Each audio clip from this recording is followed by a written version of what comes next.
Hello, everybody, and welcome back to episode number 5 of the Timeless Movie Podcast. My name is Victor Vasquez. Thank you so much for joining me on today's episode. Can't believe it's already been 5 episodes of different movies that I've covered. It's been a lot of fun doing these so far. Hopefully trying to do these on a more consistent basis, and I feel like this one I'm pretty spot on. Today's Monday, August the 9th, and this past weekend I actually just saw the recently released Suicide Squad. Now, I know what you're thinking. Is this, what are we covering, the Suicide Squad from 5 years ago? No, we have the new film that's actually called The Suicide Squad. Obviously, one of the differences that film had with the 2016 version. Another difference was they had a new director, which is James Gunn. That's right, the director of the 2 Guardians of the Galaxy movies in the Infinity Saga for Marvel. Now, James Gunn over on the DC side to take on another group of very interesting individuals that are called the Suicide Squad, and taking us on an adventure to see what they're up to as well. So, really want to go over my thoughts about the film. What were some of my favorite actors or actresses' performances? About the music. Obviously, with the James Gunn film, he likes to try to intertwine the music and the soundtrack with the film. So I always try to keep an ear out for that specific item. And then, obviously, at the end, try to give you a heads up on whether I see the potential of this movie being timeless. So let's jump in. That way I can give you my general thoughts about the movie. Just to give you a mild spoiler warning, I try not to go into too much detail in these specific episodes. Again, I really want you guys to be surprised for any specific twists or any interesting turns that the film might go about doing. So I don't really want to give you too much detail, but I'll throw, again, a mild spoiler warning for anybody that hasn't seen the movie The Suicide Squad. All right, jumping right into it. First thoughts, this film was way better than the first Suicide Squad that came out 5 years ago. No offense to the director and to the cast of the first Suicide Squad, even though you had similar faces like Margot Robbie playing Harley Quinn. You also had different individuals that had played the same roles and characters. But again, this film was just completely different. It was nice and refreshing. James Gunn killed it with his storytelling, as well as providing a spotlight on various characters and folks that you may not have heard of before. There's plenty of characters that I had never heard of, such as, like Bloodsport or Peacemaker or even the Ratcatcher. All these characters just put on a heck of a show throughout the film. It was very fun to watch. And just like any other James Gunn movie, it's entertaining. It's a great experience to go to the theaters and watch one of his films, because not only will the storytelling hopefully flow nicely and be, something that you can keep your attention on the screen and continue to enjoy, but it's also the music and the sound aspect of the films as well. All of his, specific films, granted, all the films that I've seen of him have been Guardians of the Galaxy related, but I just enjoy the type of music that he tries to include on these specific films, and this one was no exception. Another aspect that I really enjoyed about the film was the violence of the movie. It's not like something I look for, like in gore, like, specific films like Saw or horror movie like Halloween. I'm not really looking for that specific part of a film to try to entice me to watch it. I can go either or for gore, but man, when you're dealing with a group of villains that includes the Suicide Squad, some of the worst characters on Earth in this fictional universe, you would expect that blood would be spilled, and there was a ton of blood spilled in this film. And that's another reason why I believe the Suicide Squad succeeded from the first version of the 2016 film. Another difference is this 2021 film was rated R. And that rating really helped it out a lot with those specific action sequences, with a lot of the different stuff that they're able to pull off, some of the language that they may have used. It was just so smart by the WB and DC to allow this film to be rated R. And again, credit to James Gunn and specific actors that played their roles to perfection as well. Just want to throw it out there. I'm not going to spoil too much again, but I do want to say King Shark is a savage in this movie. So if you haven't gone to go see Suicide Squad, be on the lookout for King Shark and the craziness that he does in this specific film. All right. Want to give a little highlight and spark notes of the specific film without going into too much detail. So the movie really starts off with a bang. It drops the audience right into the action as the Suicide Squad reaches an island for one of their planned missions. We don't really know much of what's going on, but little do we know that the mission really fails from the get-go. All of the specific highlighted Suicide Squad members that were shown in the trailers, they're all killed. It's insane. I was not expecting it. It caught me off guard. And then they revealed that at the same time, on the different part of the island, there's actually a second team that was sent to the island that included Bloodsport, Peacemaker, Ratcatcher, Polka Dot Man, and King Shark. And that's where the timeline reverts back. So once you get to meet that specific second core team, or the Task Force X, the timeline takes us all the way back to before the mission even began. And it starts explaining what the heck is going on, why did these members get grouped together, and why are they going to the island. Again, the story starts going into some kind of depth of the characters, like Bloodsport, why he got put into the specific jail. They explain that he actually put Superman in the ICU by shooting a kryptonite bullet at him. So just kind of right there with that one sentence, it puts you in the right mood to say, okay, this Bloodsport guy, played by Idris Elba, he's serious. He knows what he needs to do and try to take care of business. And almost taking out one of the strongest superheroes in any specific universe, you know that this guy is just another level of criminal. You also get a highlight of why he's forced to join the Suicide Squad. Just like the first film, and any other really, specific film where you see an ensemble cast kind of get grouped together by force, there's always a reasoning behind why they had to join. Either they have some specific thing over them, like, a daughter in this example. Bloodsport did have a daughter. That daughter was actually going to get put in jail if Bloodsport did not adhere to what Amanda Waller wanted to do with the Suicide Squad. If he didn't join and lead them, his daughter was going to the same prison as he was, and she was probably going to get harmed considering that she was very young as well. But once the team has made it to the island, you get to get a little bit more highlights of other individuals as well. You also get to see Rick Flag and Harley Quinn, two characters that did come out in the original Suicide Squad. They actually end up joining this new Task Force X that includes Bloodsport. And then they're all united to complete the mission, which is actually called Project Starfish.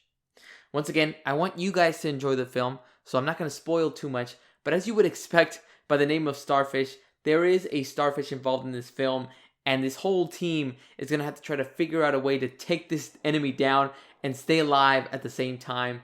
Absolute bananas of what goes on at the end. So again, want you guys to enjoy it, so I don't want to go into that much detail here as well. Overall, I thought the movie was great. I feel like I've said this statement on every episode so far of the Timeless Movie Podcast, so why not be consistent? But I thought the story was told very nicely. There were, these little title cards that would appear throughout the movie. It would just really detail out what part of the mission was up next. Some people might not really want to read those or don't really care about those, but I appreciated it. I liked it. I like kind of progressing through a story and having these specific title cards kind of alert me of what's coming up next. Who are they going to save? What are they going to face in this next act of the film? So I really liked it. Not only did it give a movie a nice little flow, but we were always jumping to the next part of the mission, which again, never felt slow. It just kept its tempo and pace very nicely. Also want to call out the theme of the movie. I think it dealt with second chances. Might be wrong about that, but I always kind of see it when you have a specific group of individuals that are criminals and they're going to have to force themselves to basically go on a mission and do some good. It's typically for a second chance, another opportunity to make their lives better. Considering that this task force is a group of criminals who are in jail for life, that doesn't mean that there isn't an opportunity to right your wrongs. And that's something that we see through the perspective of Bloodsport, as well as characters like the Ratcatcher and Polka Dot Man. You start to, again, connect with those characters, and then you look back and you're thinking, why am I connecting with the guy that put Superman in the ICU? Or why am I, considering a guy that shoots polka dots out of his hands? Why would I relate to him? And you get that perspective as you follow them throughout this specific mission of, hey, they may be bad people, but sometimes you just made a bad choice. That doesn't mean that it should ruin you for the rest of your life. And again, the Task Force X or the Suicide Squad will give you that second chance. Really well done movie. I had a blast. again, I wish I could say a little bit more about the specific details, but let's just jump into what performance I really enjoyed from the Suicide Squad. For my favorite actor or actress, I'm going to go with John Cena's Peacemaker. That is right. John Cena had a great performance. He's been coming out in a lot more films throughout these specific years. He actually recently just came out in Fast 9, and now he is the Peacemaker, a criminal looking to try to do whatever it takes to get peace. Caveat for anybody that doesn't know, which I'm pretty sure nobody does because I've never really stated it, but I've never read into the comics for DC, so I wasn't really familiar with this character, but Cena put on a great performance portraying this guy, which again, he seems like he's a mix of a patriotic soldier. He wants to do anything for his country or his government, and he's a psychopath at the same time who, again, would do anything for peace, including taking down men, women, children, no matter who it is, who's in the way, he's going to plow right through and make sure that his government and his country are safe and sound. His words, not mine. I didn't say that, it's he actually has a line where he says that he would do anything for peace. The dialogue was also on point for the character. He believed every word that he would say. Like everything was serious to him. He always said it in a very specific tone and manner, but it was hilarious when John Cena delivered it as well. For anyone that doesn't know, John Cena, again, is more known for his career in the WWE, where he predominantly played a babyface, good guy. So it's fun to see him come into films like Fast 9 or Suicide Squad and play the villain.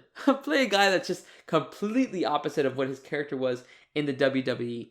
And by the way, how the movie turned out, I think he did a really good job. It's just, again, those specific lines that he says, those specific actions, or even the nonverbal cues that he has on his face. It's just super hilarious to watch, and probably more for me because I grew up watching wrestling and I got to see him wrestle a few times. So to me, it's just funny to seeing him kind of have that switch where he's not really the good guy anymore. He's a bad guy in these situations. All right, I talked about my favorite actor's performance, which is John Cena's Peacemaker. Now I want to go into the favorite scene or moment of the film. Just a heads up, again, mild spoiler territory. So I want to give off a little bit of that warning before I talk about my scene. So if you have not watched The Suicide Squad, I recommend that you can leave now and not have to listen to this part. All right, give you a few seconds. But my favorite scene of the movie was about an hour in. The Suicide Squad is trying to save Commander Rick Flag. He ended up getting captured by some of the militia that was on the island. As the sequence ensues, both Peacemaker and Bloodsport start competing on who can kill the most individuals in style. You then see both of them use different gadgets. You have Bloodsport shooting arrows out of his wrists. There was some type of wrist gauntlets. And then you see the Peacemaker start to massacre a lot of different guys. He has this little axe, and then he walks by a guy that's sleeping or taking a nap, and he just basically stabs him with an axe multiple times, and then he just sticks that axe right into the head of the guy. It was hilarious. They both start staring each other down. Anyway, by the time they get through with the entire militia, they've killed everybody there. They're all dead. And then they get to the specific shack where they're holding Rick Flag. And all of a sudden, instead of thinking that they're going to see him captured, he's instead talking to the militia leader. They find out that they're actually resistance fighters who are actually fighting the same cause that the Suicide Squad is. And they're actually asking for Rick Flag's help. Peacemaker and Bloodsport basically made their mission that much harder by killing the troops that have been their allies all along. It was hilarious. It was freaking funny. They just look at each other and they're like, oh, yeah, we just made a big mistake. So it was so freaking funny. Hope you guys are able to see that scene as well if you've seen the movie. And if you have a specific other favorite scene, feel free to let me know down in the comments below of this video as well. All right, I mentioned it a little bit earlier during my general thoughts of the movie. And now we get to what I thought about the sound or the music of the film. So one of the thoughts that came into my head again was that when I heard James Gunn directing this specific Suicide Squad film, I was thinking, okay, man, he's going to try to include so many great songs and make a great soundtrack. Again, we've been spoiled with such great soundtracks from the Guardians of the Galaxy films.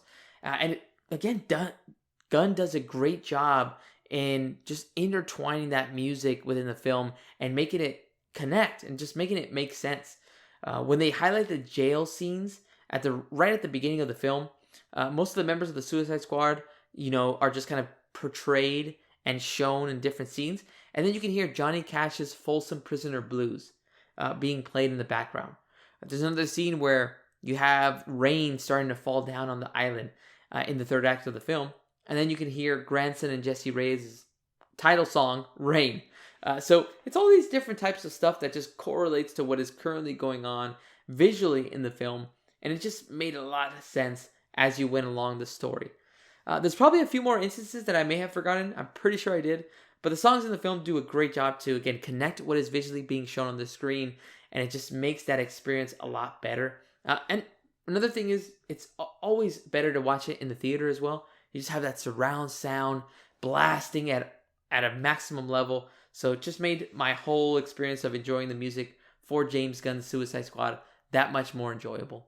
All right, I want to move on now to my recommendation. Would I recommend you, the listener, to go watch this Suicide Squad movie? If you haven't seen it already, I would definitely recommend this film for you guys to watch. When it comes to superhero or supervillain genres, that already has my attention. So I'm already in my head thinking, when are we going to go watch this? Either is it going to be opening night or is it going to be, Friday after opening night? But the story is what makes much more sense than the first Suicide Squad film. I probably bashed the first Suicide Squad film from 2016 a lot. I don't mean to, but this 2021 version just sticks the landing. Another reason I would recommend the film, not only because of the story, but it's also because it has no relation to the first Suicide Squad. You don't have to worry about, okay, do I have to watch this first one? No, you do not. These two are completely separate stories. They're completely new characters that you get to see, like the Ratcatcher or like Polka Dot Man or King Shark. So it's a completely different experience than the first version that came out. So you don't really have to worry about that. Other than that, the film is a completely new story. One thing I do love is the violence. It amps it up to another level as compared to the first one. So they have a little bit more leeway to kind of get through those specific areas of, can we show this much blood? Here, doesn't even matter. You see King Shark. Not going to spoil it because they did show this on the trailer, but you have King Shark splitting a guy in half. And that's not even one of the worst things that he does. It's just so much craziness going on, but I loved it. And if you guys are into that kind of stuff, you're into that violence that is, again, rated R, and you don't mind all the blood, this film is definitely for you. All right, guys, final question of the podcast. Does this movie have the potential to be timeless? Just want to give you a heads up. I did end up switching this type of question. Before, I would just straight out say, is it timeless or not? But now I'm thinking, you know what? Sometimes a timeless movie, you don't even know after one viewing. Sometimes it's obvious. For me, after watching Inception or after watching The Dark Knight or after watching Infinity War, those are films that first watch, it's already timeless for me. I can already envision myself seeing it over and over again. Other films, not so much. Maybe it takes a few viewings to get a feel for it, to remember the jokes, to remember the action sequences. And so I wanted to change it up a little bit. So now I'm asking, does it have the potential? Another episode, another film that I have to be on the fence about. I've praised this film for the last couple of minutes on this podcast, from the characters to the music. But I think where I struggle is, do I see myself getting the urge to watch the Suicide Squad over and over again? Or better yet, if we think about it from a different perspective, about a timeless movie, what if we think about it as buying the Blu-ray or the DVD? Would I consider buying the film, going out to Target or to Walmart or to any store and buying this movie because I want to watch it again? At this stage, I would say not really. Now, if it was on TV or if someone else had it and they wanted to watch it on a streaming service, I would definitely sit down and watch it because I just want to remember those funny scenes again. However, at the moment, I believe that the movie might not be timeless. However, I do want to say that it definitely has the potential. Again, of all the movies that I've seen so far in 2021, this one, again, can go either way. I can definitely see myself watching it one more time, two more times, and then definitely loving Peacemaker, John Cena's portrayal of it, loving Idris Elba and how he plays Bloodsport, or seeing Harley Quinn kick some ass in the film. All those different stuff, I can totally see myself buying into it again and considering it to be timeless. So this one has the potential to be timeless. And again, I feel like I just have to give it another chance. Probably watch it a few more times. So I'm definitely going to revisit it just to see how timeless this movie can be. But what about you guys? What do you think about the Suicide Squad? For anybody out there that has seen the film, please let me know. I want to hear your thoughts. Did you like the Peacemaker? Who was your favorite character? What did you think about the music? Did you see anything that, or hear anything really, that really caught your attention on a specific scene? Guys, put those comments down below on this video. If you like this video, make sure to hit the like button and subscribe for more content as we have more movies rolling out in theaters. It is a great time to be a movie fan. My name is Victor Vasquez. This has been episode 5 of the Timeless Movie Podcast. Thank you so much for listening, guys, and I'll catch you guys next episode where we cover a new movie and consider the potential if it is timeless or not. Thanks so much, guys. Talk to you later.